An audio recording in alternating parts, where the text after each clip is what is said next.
Oh, what up? We are back. You know, I had a nice shave today. Literally, I just came back home about an hour ago. Before we move forward, basically, this video will contain spoilers of the Falcon and the Winter Soldier episode 1. So if you have not seen it, basically, please go and watch it and come back, and then you can watch me again. You know what I'm trying to say. So, basically, the Falcon and the Winter Soldier was a very emotional show and episode, sorry. And that's exactly what I was hoping for and wanting. I'll give you an example, right? Let's start this off with Bucky Barnes. So Bucky Barnes we see him in Captain America: The First Avenger. At the end, basically, of course, Bucky pretty much falls off, of course, the train. You know, and we find that basically in Captain America. I'm trying to get this right. Captain America: The Winter Soldier. That Bucky was, of course, captured by Hydra, captured by Hail Hydra, Zola, put under ice, and he was actually mind controlled. Period. We see him basically again, of course, in Captain America, the Winter Soldier. He's mind controlled. He's fighting against basically Steve. Doesn't know who he is. He's a mind controlled zombie. And the end, basically, Steve snaps him out of it, and he remembers who he is. He goes away, and he's still emotionally distressed, right? We see him again in Captain America Civil War, right? And of course, by then he's cool, he's fine. But then what happens basically is he gets mind controlled by Zola again. So he's still fighting regardless. And then at the end of that, what happens? He goes to Wakanda, R.I.P. Chadwick Boseman, gets put under ice basically. And then basically see him again in Avengers Infinity War. He comes back out, he's cool, the programming's wiped away, the arm gets changed. We have the vibranium arm, the Wakandian arm on him. And then basically, he gets dusted out of existence by Thanos. And then obviously he comes back in Avengers Endgame, to witness Tony Stark passing away. And now he's back. And what we saw basically in this episode which was interesting, we saw really how the trauma, the memories, they were still haunting him, and he's still dealing with it on a daily basis. And we see him, funny enough, which was pretty cool. We saw the notepad. He was actually ticking off people that he was actually making amends with. I guess people he hurt in the past and so forth. And it was quite interesting because that's an Easter egg to, of course, the opening for Captain America. The Winter Soldier, when we see Steve basically with the notepad, which was pretty cool. So I really enjoyed it to see the other side of these superheroes, how they actually do in real life, and the same with literally, of course, with the Falcon. What did we see? He got snapped out of existence. He came back.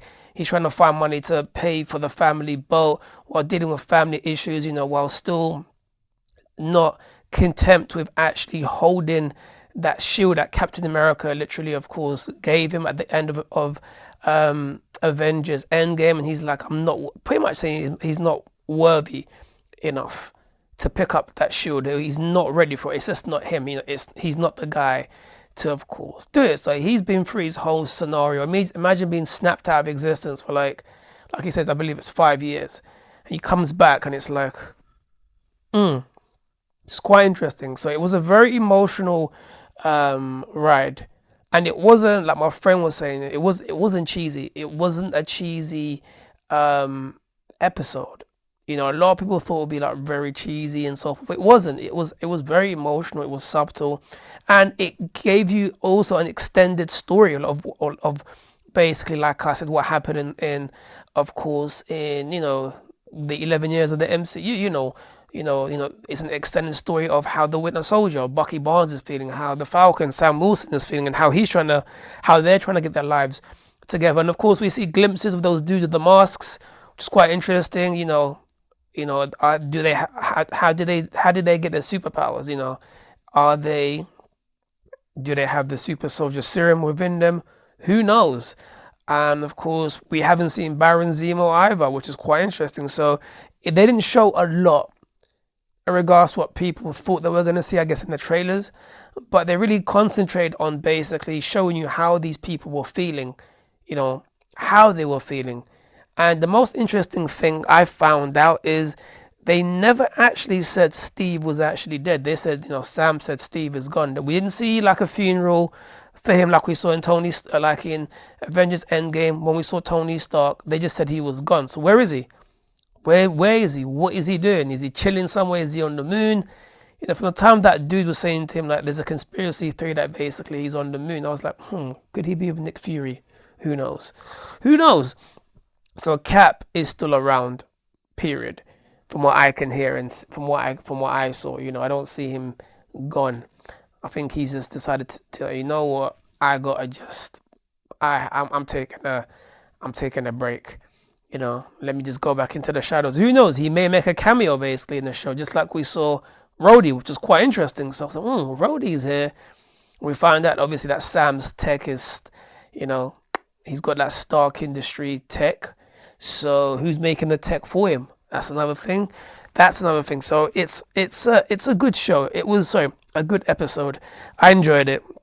You know, it was slow, but it was slow in regards to there wasn't a lot of action, but it was more drama. It was more emotional than anything else. And it's funny because that's how Marvel movies tend to be. They start off a bit slow and then they just rank up. You know, they rank up in speed. But the opening scene was pretty cool. The fighting was cool. I really, really enjoyed the episode. You know, it's for me when I saw it, I was like, the MCU is back, because the Wanda and Vision was like the opening to Phase 4, I would say. But really and truly, it was like, you know, when I saw the Falcon and the Winter Soldier today, I was like, this is the opening. This is the opening to the MCU. So it's pretty cool. And to see that flashback of Bucky Barnes, it was a bit, when he was the Winter Soldier, it was insane. It was really, really dark and gritty.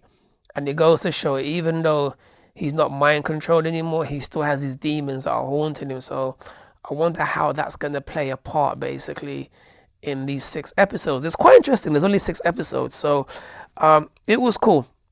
I enjoyed it. I really did. With that being said, people, what did you think of the Falcon and the Winter Soldier? Drop your comments down below. As always, click, like, follow, subscribe, all that good stuff. And what do you expect to see in these episodes? Do you think Captain America will make a cameo basically in this episode? And of course, we saw